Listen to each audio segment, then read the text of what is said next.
Allow me quickly to go back Yes. to what you saw during the elections in your hometown and what we have always talked about here when we had the spate of kidnappings in Nigeria's southeast.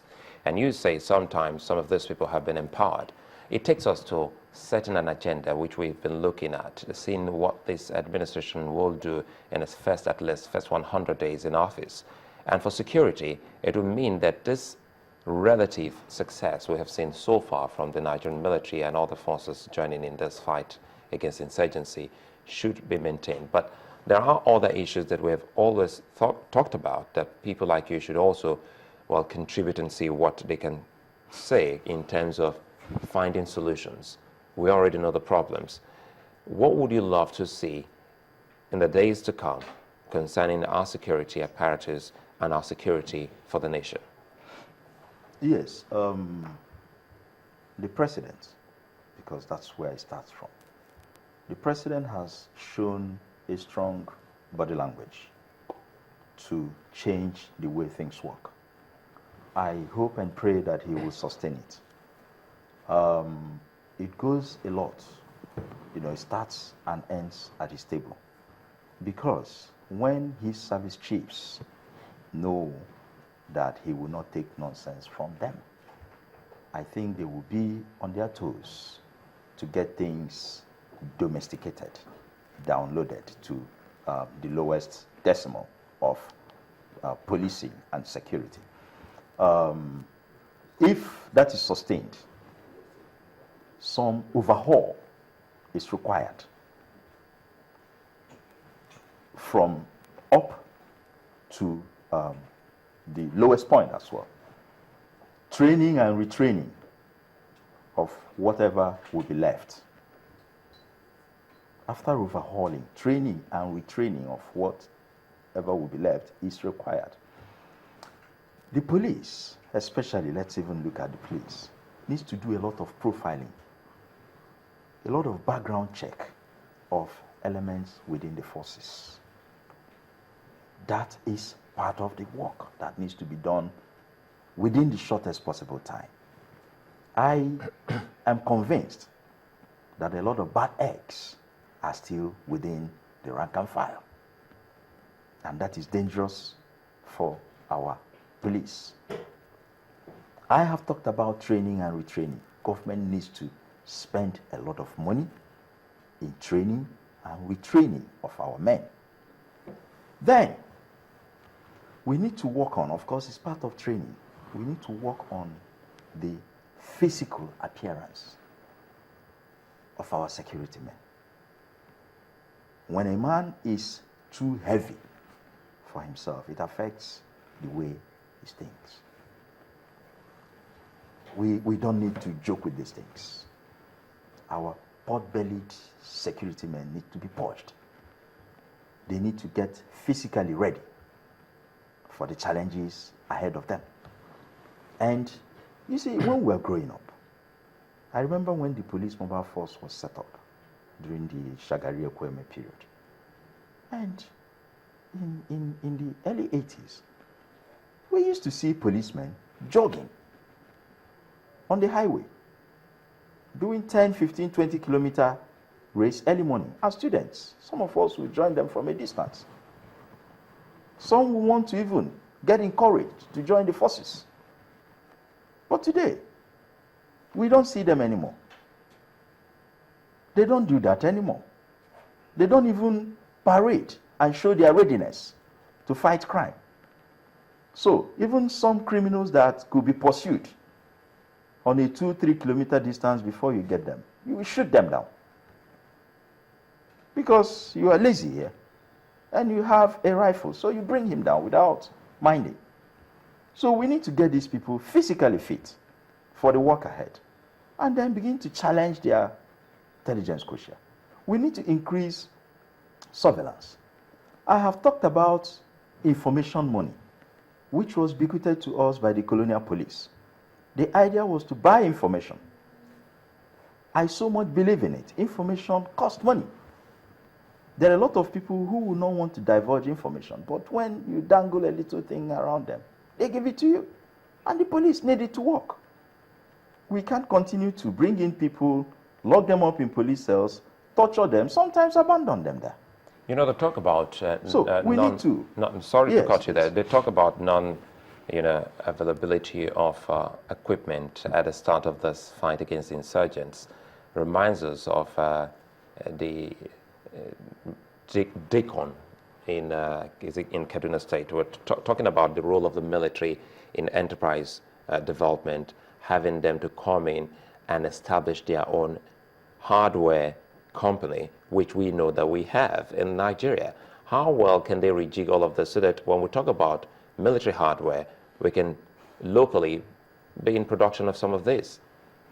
In 2009, I wrote a document, which I think is also in, then I was publishing.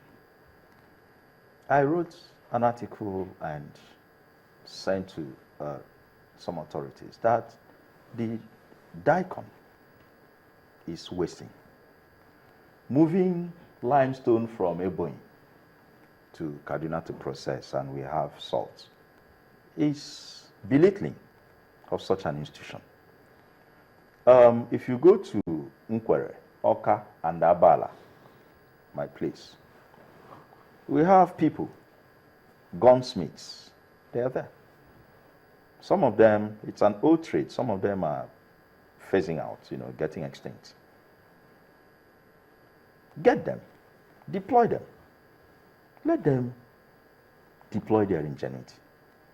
In a short while, we'll begin to experiment with our locally made guns, which other paramilitary institutions in Nigeria, apart from, let's not even talk about the army on the first phase, because they need high caliber equipment. But we have our civil defense. We have the Federal Road Safety, who have been agitating to have guns to patrol on the highway. We have the immigration.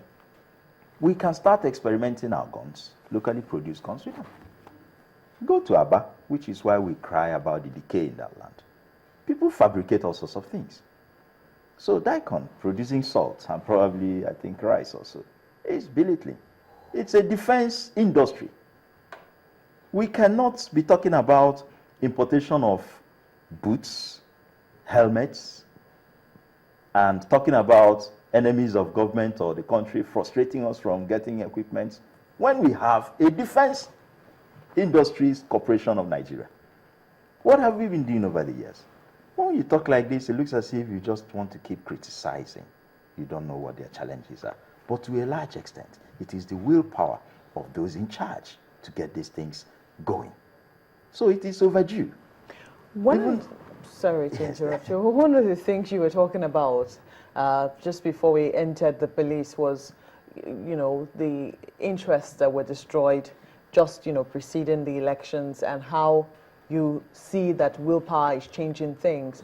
But you were also letting us into what your thoughts were when those women and children were being rescued, and whether or not you saw any potential threats, in their rescue, or in terms of how that itself will be handled. Yes.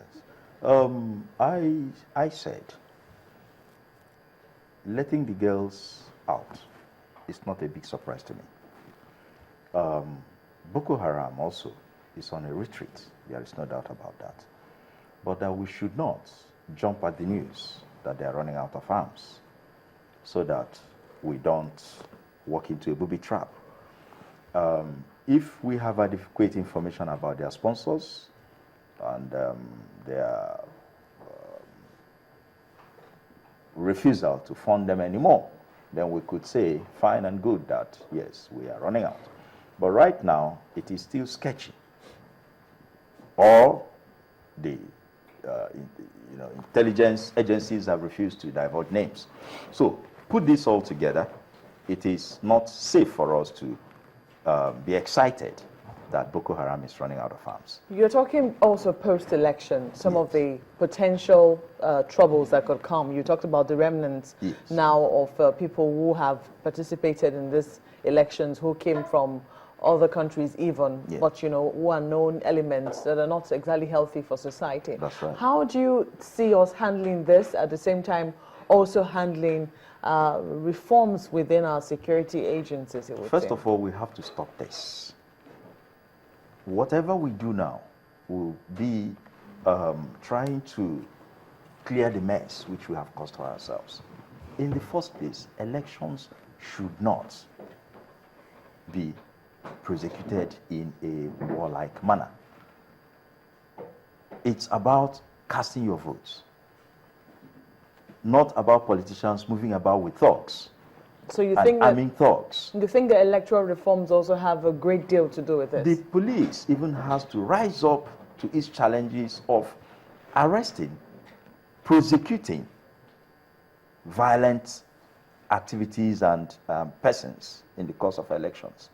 If in the course of campaign somebody smashes your windscreen or burns your car, it is taken as electoral violence and everybody walks away. A whole lot needs to be looked into here because we hope that we can stay on this matter and have you and a couple of others to come share their views on this. If you say some of these people you've found out have been used by politicians and some of those weapons are still very much with them and some politicians liaising with some local militia group in the name of civil watch or civil defense. These are some of the things we should also look into.